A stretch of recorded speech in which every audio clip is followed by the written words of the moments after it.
Successful negotiators possess and intentionally display certain behaviors that enable them to build trust, maintain power, stay focused on interests, and create high-value agreements. The most common traits you will find among successful negotiators are confidence, self-discipline, assertiveness, patience, analytical reasoning, curiosity, and creativity. Each negotiator uses and displays these traits to a different degree in each negotiation. The first of these is confidence. Confidence in a negotiator is the outward display of understanding of the issue at hand, being prepared and qualified to address it, and willing to take a stand regarding the needs, requirements, and expectations of his or her organization. A confident negotiator remains calm, is not disturbed by tricky or hostile tactics, and presents his or her position without hesitation or qualification. Confident negotiators are also comfortable using silence to their advantage. They will state their position or make an offer and remain silent. Self-discipline refers to your ability to separate emotions from behavior for you and your counterpart. You do not have to be a different person, but you do need to have awareness of the signals you are sending through expression of emotion and body language, which your counterpart can read and interpret. You need to be in control of and choose what signals you wish to send using your emotional expression. A self-disciplined negotiator also uses timing to his or her advantage. This negotiator carefully considers when to divulge certain pieces of information, when to concede a point, when to make an offer. Self-discipline also allows the negotiator to stay focused on the topic and value point at hand, not to revert to selling when power appears to be slipping, and not to get sidetracked by personal interests. This trait also enables the negotiator to keep the proposal and counter-proposals from progressing too quickly and without careful consideration. Be aware of what your gut is telling you and take the time needed to make careful, considered decisions. Don't be pressured to rush into decisions. Another expression of self-discipline is the ability to listen without an agenda. It is a challenge for most people to listen deeply to their counterparts without listening primarily for a break in the conversation in order to insert their point. A self-disciplined negotiator listens only to hear and consider what the counterpart is saying, and not to make a specific point once the counterpart stops talking. Self-disciplined negotiators also hold their position and are not worn down by tactics used by their counterparts. Great negotiators are assertive, but not aggressive. A negotiator who is well prepared with a well-constructed strategy and strives to proactively implement it will gain considerable power and control in the negotiation. This is assertiveness and is shown by being firm and authoritative, yet respectful and polite, perhaps even amiable.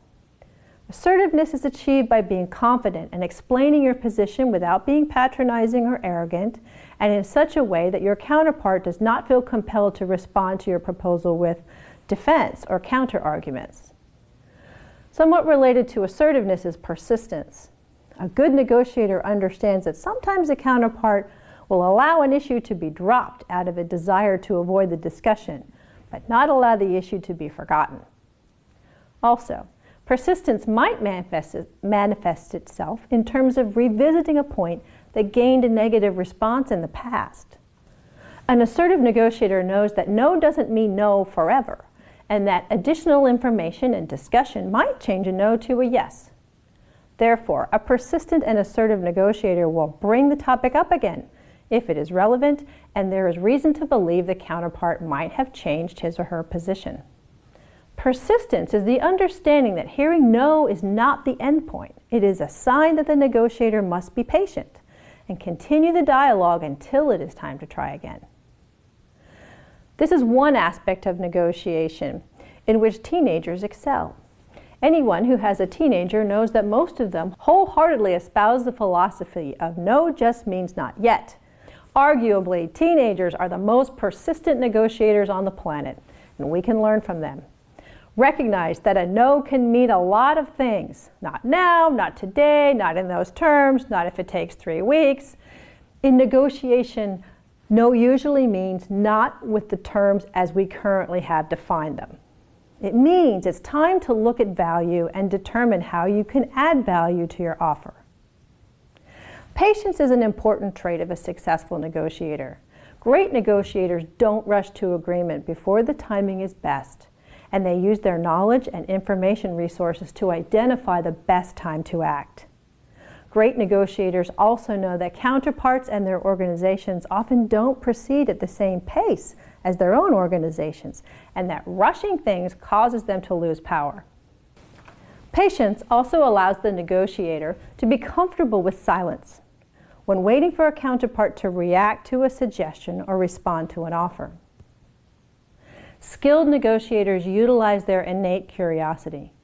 They don't assume anything, and they seek depth of understanding through research and questioning. Curious negotiators learn about the history, the market position, the human resources, the array of products and services, and a wide variety of other informational items about their counterparts and counterparts' organization. Such negotiators are also sure to be very clear about everything that is said and offered. If something is unclear, they ask for clarification. Not just for clarity, but for situational understanding and motivations. If your counterpart says something or makes an offer that seems incongruous with the goals, is too good to be true, or outlandish in some way, you may wonder why they did so. This is when it's a good time to use good questioning techniques and ask questions until you understand why he or she said what they offered, said what they said, or what they offered. Analytical reasoning is something that comes more easily to some than others. A good negotiator needs to be able to make quick mental calculations that are necessary to understand what is being proposed and compare it to what has gone before or what you had in mind. Giving careful consideration to the numbers in advance as part of your preparations will help this tremendously. A little bit of being comfortable with being uncomfortable comes into play when we talk about the characteristic of creativity. In order to work through a wide variety of options and potential combinations requires creativity as well as the comfort with a fair amount of ambiguity regarding the outcome, at least in the early stages. Creativity also comes into play in the case of a deadlock or significant changes in the parameters of the negotiation. Good negotiators constantly seek new points of value and creative value combinations to engineer high-value agreements. Competence, self-discipline, assertiveness, patience, analytical reasoning, curiosity, and creativity are not the only beneficial traits of negotiators, but they are certainly amongst the most common ones. Your ability to remain in control of your emotions and intentionally exhibit these traits will strengthen your position. Strengthen your position in the negotiation and maintain or even enhance your power.